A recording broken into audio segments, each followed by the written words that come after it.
Import of drugs and cosmetics आज पढ़ेंगे, जो कि इम्पॉर्टेंट टॉपिक है और एग्ज़ाम में क्वेश्चन आता भी है कि discuss the import of drugs and cosmetics और write a note on import of drugs and cosmetics. तो यहाँ import of drugs and cosmetics जो है इस एक्ट के तहत हमें पढ़ना है। सबसे पहले हम देखेंगे एक prohibition of import of certain drugs and cosmetics. कौन कौन सी ड्रग्स एंड कॉस्मेटिक्स हैं जिनका जो इम्पोर्ट है वो प्रोहिबिटेड है, जिनका जो इम्पोर्ट है आप नहीं कर सकते हैं, जो बैन है, जो नहीं कर सकते हैं। तो यहाँ देखें कि the following categories of drugs and cosmetics are prohibited from import. तो कुछ ड्रग्स की कैटेगरीज हैं जो इम्पोर्ट के लिए बैन लगा हुआ है, जो बैन है, जो उनको प्रोहिबिटेड है, मना है।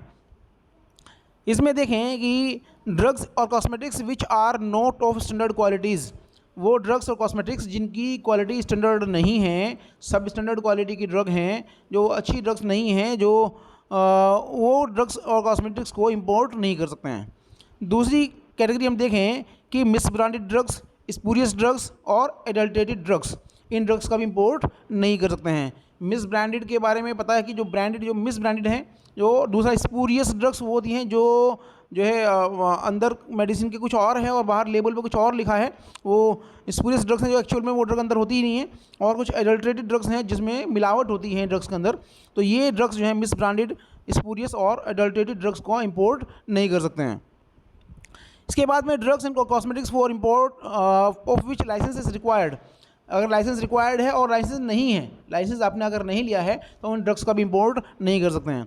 नेक्स्ट कैटेगरी देखें कि कोई भी पेटेंट या प्रोप्राइटरी मेडिसिन, कोई भी पेटेंट मेडिसिन या proprietary medicine without the formula और list of active ingredients and their quantities. अगर जो है कोई पेटेंट मेडिसिन है या कोई प्रोप्राइटरी मेडिसिन है, उसके अगर जो है उसके लेबल पे या उसका पूरा कंप्लीट फार्मूला अगर नहीं दिया है या उसके एक्टिव इंग्रेडिएंट्स जो हैं उसके अंदर और वो उनकी क्वांटिटीज़ नहीं दी गई है, तो ऐसी ड्रग्स को भी इंपोर्ट नहीं किया जा सकता है।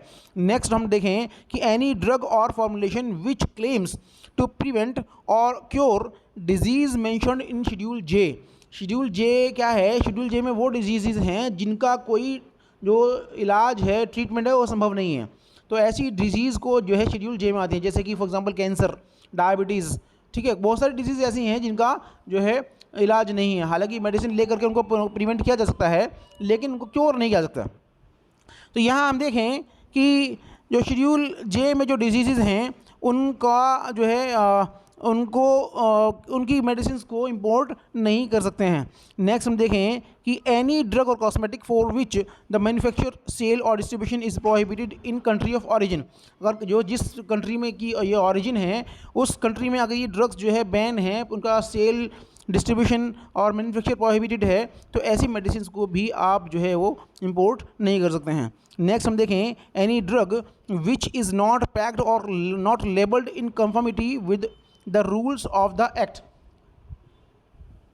जो है कोई भी मेडिसिन जो है जिसमें जिसके लेबल पर उसके इंग्रेडिएंट्स जो हैं प्रॉपरली लेबल्ड नहीं हैं या प्रॉपरली लेबल्ड नहीं है उसके इसके रूल के एक्ट के अकॉर्डिंग, तो ऐसी ड्रग्स को भी जो है वो प्रोहिबिटेड हैं, इनको इंपोर्ट नहीं कर सकते हैं।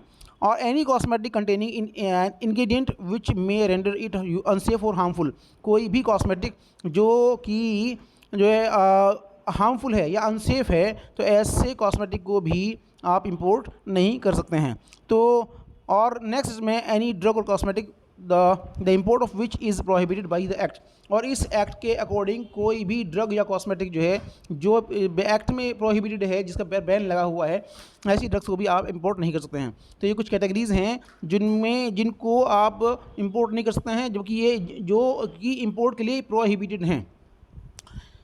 हालांकि कुछ एग्जाम्पशन भी हैं इसमें। एग्जाम्पशन देखें कि जिसको छूट मिली हुई है, कुछ ड्रग्स को हम इंपोर्ट कर सकते हैं, जैसे कि import of small quantities of any drug subject to prescribed conditions is permitted for test, analysis और पर्सनल यूज़।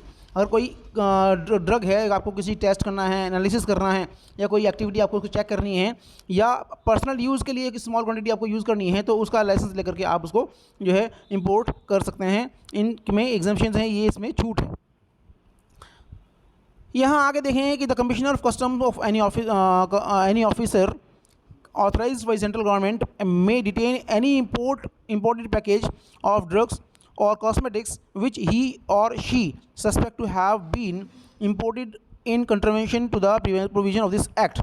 मतलब ये है कि अगर इस एक्ट का अगर उल्लंघन हो रहा है तो उसके अकॉर्डिंग जो सेंट्रल गवर्नमेंट किसी कस्टम ऑफिसर को अपॉइंट करती है, जो उसका कमिश्नर होता है, तो ऐसी ड्रग्स को वो डिटेन कर सकता है, वो उसको जब्त कर सकता है।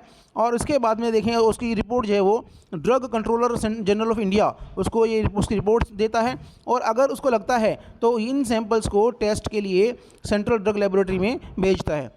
उसके बाद में एक और चीज़ में है कि सेंट्रल गवर्नमेंट जो है वो DTAB drug technical advisory board के साथ कंसल्टेशन करके उससे कंसल्ट करके तो एक इंपोर्ट के लिए क्या क्या रिक्वायरमेंट्स हैं लाइसेंस के लिए, और कौन कौन सी ड्रग्स को इंपोर्ट किया जा सकता है, और method of analysis and disease for which imported drugs may not claim cure. तो ये कुछ कंडीशंस हैं जिनकी के लिए जो है वो DTAB से डिस्कस करके ये जो है ये रूल बनाती है सेंट्रल गवर्नमेंट। तो ये जो है import of drugs and cosmetics हुआ। मेन जो क्वेश्चन इसमें आता है वो आता है इसमें कि drugs prohibited for the import, तो कौन कौन सी ड्रग्स प्रोहिबिटेड हैं, कौन कौन सी ड्रग्स जो है आप इंपोर्ट कर सकते हैं और क्या रूल है, ये आप देख लें। धन्यवाद।